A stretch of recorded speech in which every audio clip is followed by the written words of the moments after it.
आज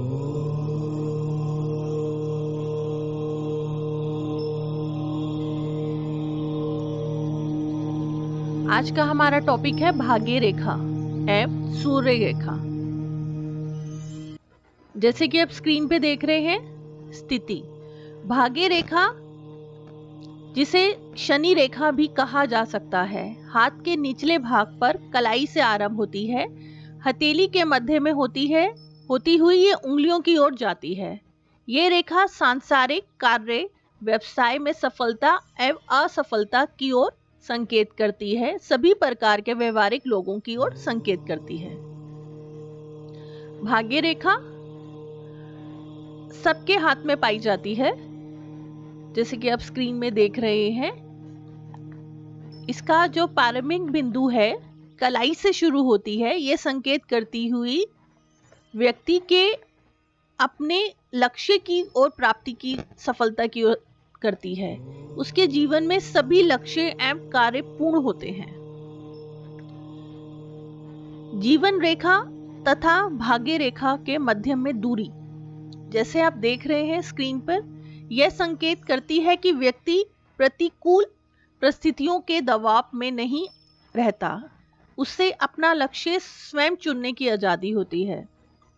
अगर ये लाइफ लाइन से दूरी बना के रखती है, मध्यम दूरी होती है, जैसे कि आप देख रहे हैं स्क्रीन पर, तो ऐसे व्यक्ति अपनी लक्ष्य को खुद चुनते हैं पूर्ण आजादी के साथ, वो किसी के कहे पे नहीं चलते हैं। जीवन रेखा से जुड़ी हुई भाग्य रेखा, जैसे आप स्क्रीन पर देख रहे हैं, ये संकेत करती है कि व्यक्ति घर की परिस्थितियों एवं संबंधों में दबाव में रहता है। इसके कारण वह अपनी इच्छाओं का त्याग करता है तथा उनके अनुकूल चलता है।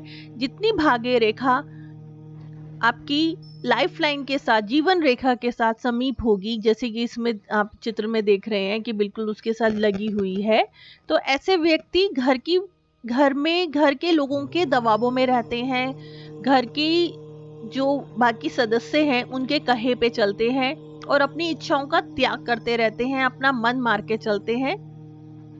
उनको घर से ही उनको हर चीज की इंस्ट्रक्शन मिलती है कि भी ऐसे करना है, ऐसा नहीं करना है। मतलब वो अपना जीवन स्वतंत्रता पूर्वक नहीं जी पाते हैं।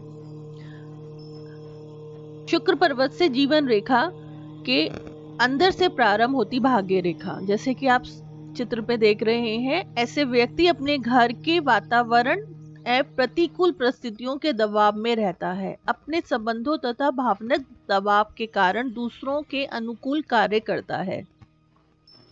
अगर भाग्य रेखा शुक्र पर्वत से निकल के आ रही है और ये लाइफ लाइन को काटती हुई बाहर आ रही है, तो ऐसे व्यक्ति बहुत ही अपने दबाव में रहते हैं और अपने ही घर के सभी सदस्यों के अनुसार चलते हैं, अपना स्वतंत्रता के पूर्व नहीं जीते हैं, दूसरों के ही अनुकूल में वो रहते हैं और दूसरों के दबाव में ही रहते हैं। यही दूसरी ओर आप देख रहे हैं चित्र में, अगर चंद्र पर्वत से प्रारंभ होती है भाग्य रेखा, तो यह संकेत करती है कि व्यक्ति प्रारंभिक आयु से ही परिवार के दबाव में नहीं रहता, वह परिवार से दूर होकर अपना व्यवसाय चुनता है, वह यात्रा से संबंधित व्यवसाय में जुड़ा हुआ होता है और उसकी रुचि भी यात्रा संबंधित व्यवसाय में रहती है।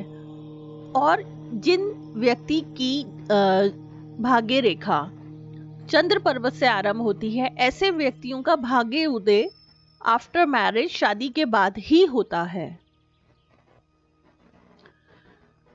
हथेली के मध्यम से प्रारंभ होती हुई भाग्य रेखा, जैसे कि आप देख रहे हैं चित्र में, यह संकेत करती है कि व्यक्ति अपनी प्रारंभिक आयु में कठिनाइयों का सामना करना पड़ता है। जिस आयु में यह रेखा प्रारंभ होती है, उस आयु में अपनी लगन, मेहनत व इच्छा शक्ति से अपने व्यवसाय में सफल बनता है, वह आत्मनिर्भर बनता है। मतलब जब भाग्य रेखा शुरू होती है तभी वो अपना भाग्य खुद बनाता है, अपना ही लगन, मेहनत से, अपनी इच्छा से वो काम करता है। अगर आप, जैसे कि आप देखते हैं कि कईयों की भाग्य रेखा दिखाई नहीं देती, बहुत होती नहीं है, या वो लाइफ लाइन के साथ जुड़ी हुई निकल रही है। तो ऐसे व्यक्ति अपने माँ बाप पे या घर के बाकी मेंबर्स पे ही डिपेंडेंट होते हैं, उन्हीं के हिसाब से चलते हैं, उनका खुद का लक्ष्य कुछ भी नहीं होता है, अपनी इच्छा अनुसार वो कुछ भी नहीं कर पाते हैं।